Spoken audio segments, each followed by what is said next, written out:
يا صباح الفل. ثانية واحدة بس أغير المود. تخيل معايا لو في موبايل ابلكيشن نقدر بيه نغير المود بتاعنا، يعني بضغطة زر كده نروح على وضع فرحان فنفرح، وبضغطة زرار تانية نروح على مود الكآبة ونمد بوزنا شبرين قدامنا. أعتقد هيبقى اختراع حلو، صح؟ طب لو افترضنا ان الاختراع ده موجود، تفتكر حد فينا هيفعل مود الكآبة ده ولا هيبقى من الأوضاع اللي موجودة بس مش بتتفعل؟ هجاوب أنا على السؤال ده واصدمك وأقولك للأسف كنت هتفعل وضع الكآبة والملل والزهق اوقات كتير، لان فعليا الاختراع ده موجود وكلنا بنستخدمه، بس هو مش موبايل ابلكيشن، هو ممكن نسميه مايند ابلكيشن. وفي الحلقه دي هشرح لك ازاي تتحكم في حالتك النفسيه وتغير مودك بضغطة زرار واحده. انا نادي ودي حلقه جديده من فكرة الصبح.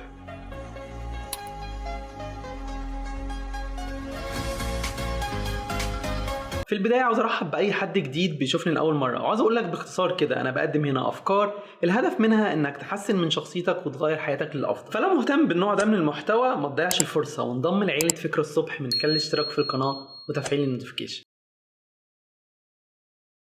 تعال احكي لك موقف كده حصل ما بين 3 بنات اصدقاء، والثلاثه قرروا يخرجوا مع بعض، بس المره دي قرروا يعزموا ازواجهم معاهم، ولان ازواجهم ملتزمين بشغل فقرروا هم يخرجوا مع بعض من بدايه اليوم وعلى اخر اليوم، وتحديدا الساعه 6 يجي لهم ازواجهم. ولما جت الساعه 6 محدش من ال3 ازواج جه، والاغرب ان تليفوناتهم ما كانتش مجمعه. بعد ساعه من التاخير بدات ردود الافعال تتفاوت، فمثلا يعني الصديقه الاولى بقت متعصبه جدا وبدات تقول هو مش بيحترمني، لو كان بيحترمني كان احترم معادي. والفكره دي تحديدا ان جوزها مش بيحترمها خلتها عصبيه جدا ومضغوطه. اما الصديقه الثانيه فكانت قلقانه ومتوتره بس لسبب تاني خالص، لانها كانت بتفكر في افكار زي ان ممكن يكون جوزها جراله حاجه او عمل حادثه او تعب في الشغل، والافكار دي تحديدا كانت السبب في قلقها الشديد وتوترها. اما الصديقه الثالثه فكانت عكس الاثنين، وكانت هاديه جدا وكانت قاعده تهديهم وقعدت تقول لهم يمكن يكون في شويه زحمه في الطريق وشويه وهيكونوا موجودين. وبغض النظر عن السبب الحقيقي ورا تاخير الازواج، بس لو ركزت هتلاقي ان بالرغم من ال3 زوجات كانوا في نفس الموقف، لكن كل واحده منهم كانت في مود مختلف. واحده فعلت مود الغضب فكانت حاسه بعدم تقدير من جوزها، والتانية فعلت مود الخوف فكانت حاسه بقلق ومستنيه كارثه. اما الثالثه فكانت مفعله مود الهدوء والسكينه،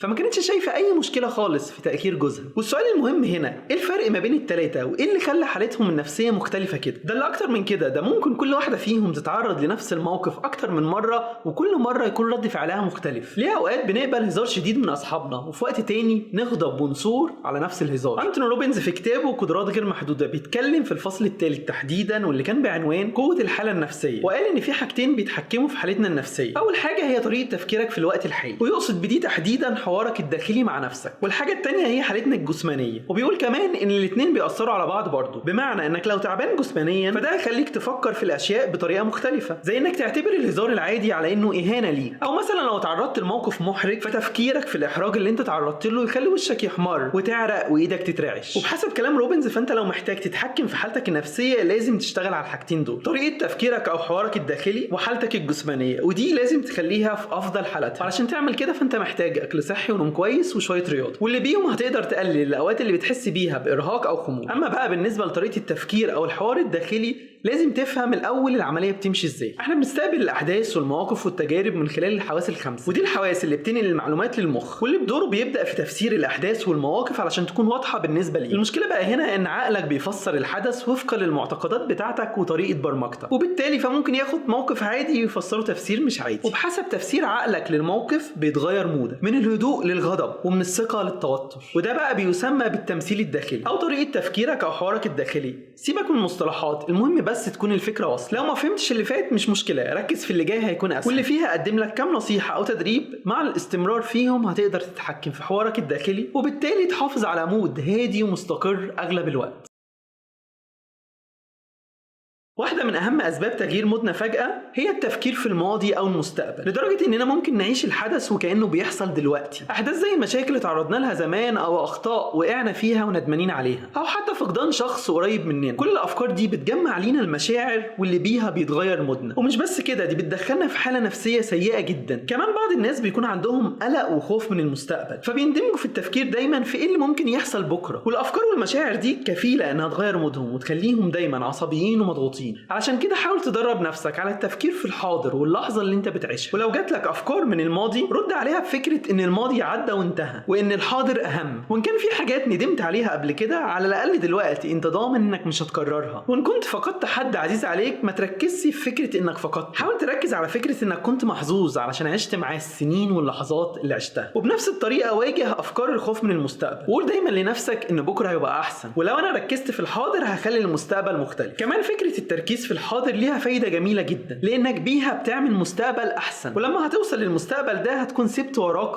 ماضي حلو. فتركيزك على الحاضر مش بس بيظبط مودك، ده بيظبط حياتك كلها. على العموم الفكرة دي تحديدا محتاجة حلقة لوحدها هقدمها لك قريب ان شاء الله، بس تعالى دلوقتي نروح للنصيحة التانية.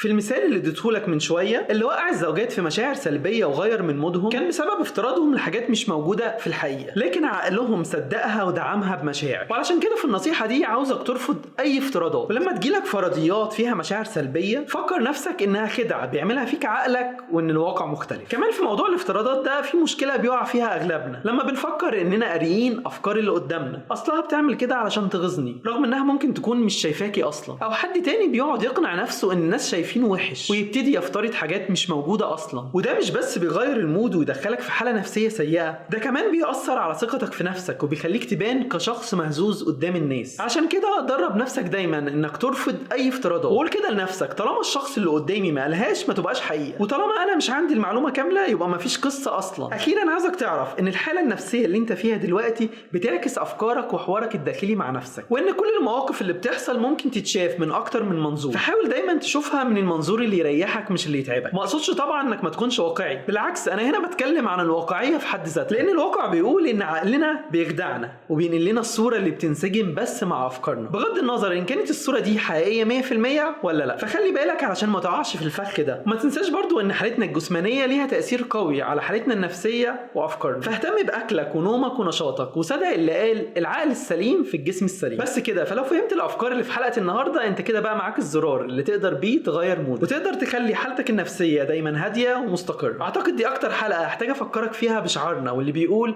اليوم افضل من الامس وغدا سيكون الافضل. لو عجبتك حلقه النهارده ادعمها من خلال زرار اللايك وشاركها مع اصحابك على السوشيال ميديا، وهنكون مبسوطين جدا لو شاركتنا ارائك وافكارك من خلال التعليقات. صباحك فل واشوفك في حلقه جديده من فكرة الصبح.